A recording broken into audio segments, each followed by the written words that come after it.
8-10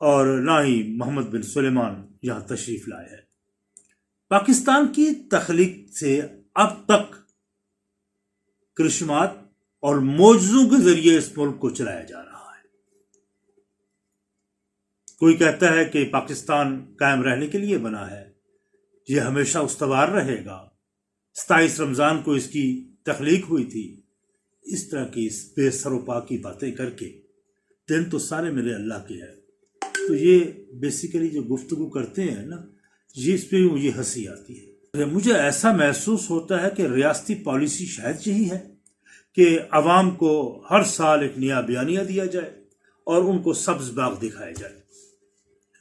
آپ کو بینظیر بھٹو کے دور حکومت تو یاد ہی ہوگا، جب چاغی بلوچستان میں سینڈک کا منصوبہ سامنے آیا، اور جیسے ہی سینڈک کا منصوبہ سامنے آیا تو تعریفوں کے پل باندھے گئے، ڈونگرے بجائے گئے اور کہا گیا کہ جناب اب ایک یہ انقلاب برپا ہو چکا ہے اور عوام کو جو ہے بڑا کچھ حاصل ہوگا۔ لیکن سینڈک کے منصوبے کی کھدائی ابھی بھی جاری ہے، لیکن عوام کو کچھ نہیں ملا اب تک۔ پھر چاغی میں ریکوڈک کا منصوبہ آپ کے سامنے آیا اور کہا گیا کہ 6 ارب ٹن یہاں کاپر ہے اور 6 لاکھ ٹن خالص سونا یہاں موجود ہے، اس کے ذخائر موجود ہے۔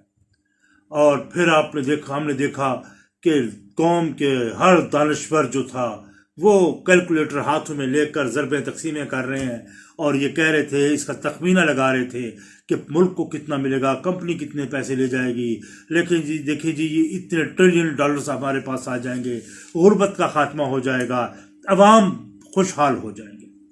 لیکن نہ دن پھرے تو غریبوں کے نہ دن پھر سکے، کچھ حاصل نہ ہو سکا۔ عوام کی غربت کے دن طویل ہوتے چلے گئے اور اس کا ریکوڈک کا بھی منصوبہ الٹا ان پڑا۔ جب عدلیہ کی ایڈونچرزم میں اس کی قیمت عوام کو دینی پڑی کہ 6 ارب ڈالر کا عالمی عدالت کا جو فیصلہ ہوا وہ بھی عوام کو بھی ادا کرنا پڑا اور اس کی قیمت ادا کرنی پڑی۔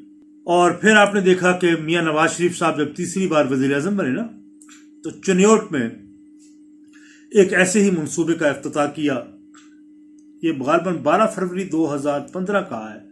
تو یہاں بھی چنیوٹ میں ایک ہے رجوع سادات کا موضع ہے، پورا علاقہ ہے، تو وہاں انہوں نے افتتاح کیا اور کہا کہ جناب یہاں تو ایک بہت بڑا انقلاب آ چکا ہے، اللہ نے ہماری سن لی ہے، یہاں لوہے کے قیمتی فولاد جو وہ کور ہے جو کسی دنیا میں کسی جگہ پر نہیں ہے، قیمتی فولاد کی ہمارے پاس ذخائر موجود ہیں، یہاں سونا بھی موجود ہے، پتہ نہیں کیا کچھ کہا گیا اور لوگوں نے ایک دوسرے کو مبارکبادیں بھی دیں۔ لیکن پھر یہ دیکھا نہ تو تانبا ملا، نہ لوہا ملا، نہ کچھ نہیں ملا، اور بات پھر آئے گئی ہو گئی۔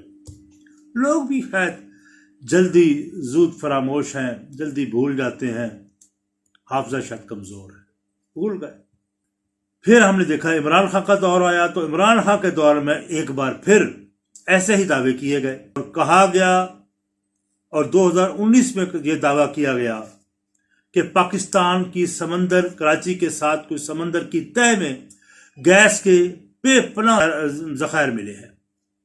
اور جب وہ مجھے یاد ہے، آپ لوگوں کو بھی یاد ہوگا، یہ تو غالباً 2019 ہی کی بات تھی کہ پھر وہ ان دنوں وزیر صنعت ہوتے تھے فیصل واڈا صاحب، جو آج کل بھی موجود ہوتے ہیں، تو وہ انہوں نے بڑے بلند بانگ دعوے انہوں نے کیے۔ اس نے کہا کہ یہاں اتنے بڑے وسائل پیدا ہونے والے ہیں، اتنی ملازمتیں ہیں کہ ہمارے پاس ملازمتوں کے لیے جو 50 لاکھ ہم نے ملازمتیں دینی ہیں وہ تو کم پڑ جائیں گی، لوگ باہر سے آئیں گے یہاں ہمارے لیے روزگار کے لیے آئیں گے، دن پھر جائیں گے پاکستان کے۔ تو پھر ایک اینکر نے کہا، شاید غالباً حامد میر تھا، اس نے کہا اگر ایسا نہ ہوا تو اس نے کہا آپ میری تکہ بوٹی کر لیجیے گا، مجھے گولی مار دیجیے گا۔ نہ تو اس کو گولی لگی، نہ کسی نے تکہ بوٹی کی، معاملہ وہیں کا وہیں رہا۔ اور پھر حیرت کی بات ہے کہ عمران خان صاحب نے بھی عوام کو یہ کہا، ایک تقریب میں جب وہ گئے تو یہ کہا کہ جناب عوام، پاکستان کی عوام کو 2 نوافل شکرانے کا ادا کرنا چاہیے کہ آپ کے پاس بہت کچھ مل چکا ہے آپ کو۔ اور لیکن جب وہ یہ بیان دے رہے تھے تو وزیر پروڈکشن نے یہ بات کہی کہ جناب کوئی گیس وغیرہ وہاں موجود نہیں ہے، ہم نے وہ کام بند کر دیا ہے۔ اور پھر ایک بار پھر اوس پڑ گئی امیدوں پر، اور اب پھر کچھ دن پہلے 2023 کے اوائل میں کہا گیا کہ جناب شمالی وزیرستان کے محمد خیل ایک علاقہ ہے شمالی وزیرستان کا، شاید غالباً وانے کے قریب ہے، تو اس نے کہا مبارک ہو قوم کو، یہاں تانبے کے بے بڑے ذخائر مل گئے ہیں، ٹریلینز ڈالر کے وہ جو ہے وہ منصوبہ ہے، جہاں پاکستان کا تمام 6 ٹریلین ڈالرز کا یہ منصوبہ پاکستان کو غربت سے نکال دے گا، پاکستان کے پاس بے پناہ وسائل آ جائیں گے۔ کیا ہوا پھر؟ کچھ بھی نہیں، وہ ٹھنڈا ہو گیا۔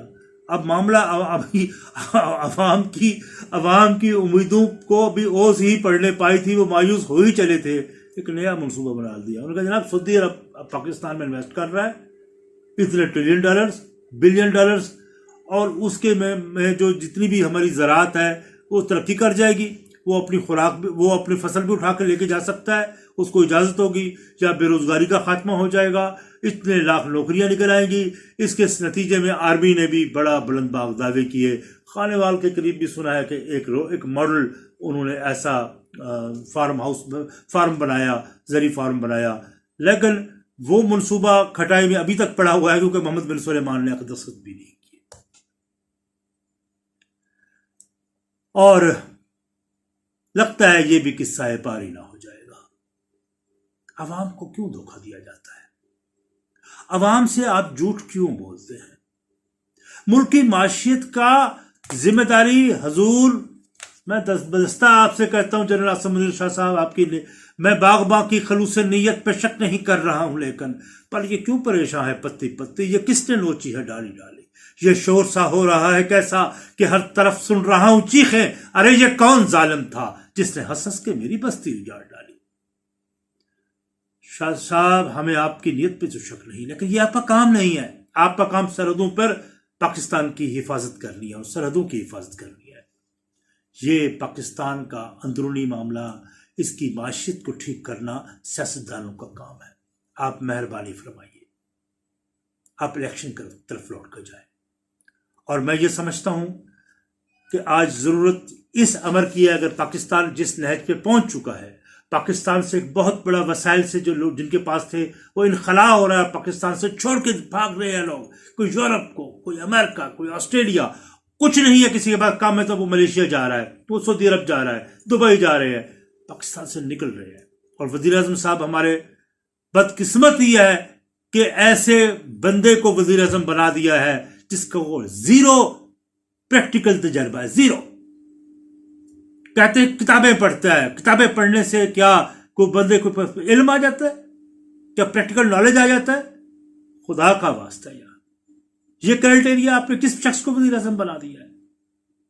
جس کو جو یہ کہتا ہے کہ اگر کوئی پاکستان سے باہر جاتا ہے تو کیا فرق پڑتا ہے، اور تیل کے اوپر وہ کیا بات بیان دے رہا ہے کہ وہ تو زخموں پر لوگوں کے پر نمک پاشی کر رہا ہے۔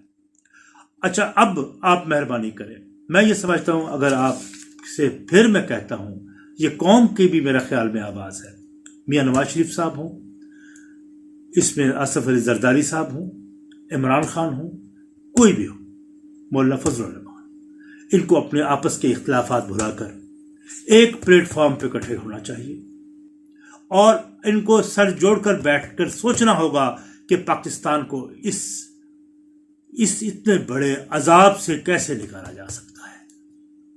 اور مجھے سمجھتا ہوں یہ فوجیوں کے پاس، جرنیلوں کے پاس اس کا نسخہ نہیں ہے، یہ نسخہ ان سیاستدانوں کے پاس ہے۔ اگر سیاسی عمل میں ہم لوگ پولیٹیکل پارٹی سر جوڑ کے بیٹھ جائے گی تو یہ مسئلہ حل ہو جائے گا، پاکستان محفوظ ہو جائے گا، اس کی معیشت بحال ہو جائے گی، لیکن شرط یہ ہے کہ فوج کے جنرلز واپس اپنے بیرکوں میں جائیں اور عدلیہ جوڈیشل ایکٹیویزم سے باز آ جائے، اپنے حدود میں رہے، اور پارلیمنٹ کو اپنا کردار ادا کرنے دے۔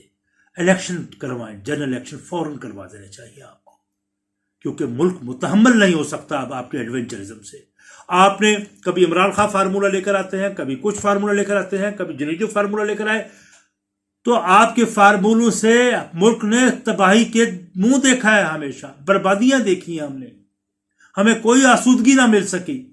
تو آپ سے دست بدستہ میں گزارش ہے کہ خدا کا واسطہ ہے یہ عوام سے جھوٹ بولنا چھوڑ دیجیے. عوام کو حق دیں کہ اپنے فیصلے وہ خود کریں. آپ پیچھے ہٹ جائیں. آپ سے یہ ملک نہیں سنبھلے گا. اگر میرے تمام دوست جو یہ سن رہے ہیں اگر آپ اتفاق کرتے ہیں تو اپنی آرا سے بھی ضرور نوازیے گا. اور میری یہ آواز اگر کوئی کہہ رہا ہے کوئی سن رہا ہے تو اس کو آگے بھی ضرور پہنچ جائے. یہ ویلاگ نہیں، میں سمجھتا ہوں ہر صاحب دل کی اور ہر صاحب باشعور انسان کی ایک دل کی آواز بھی ہے. بس.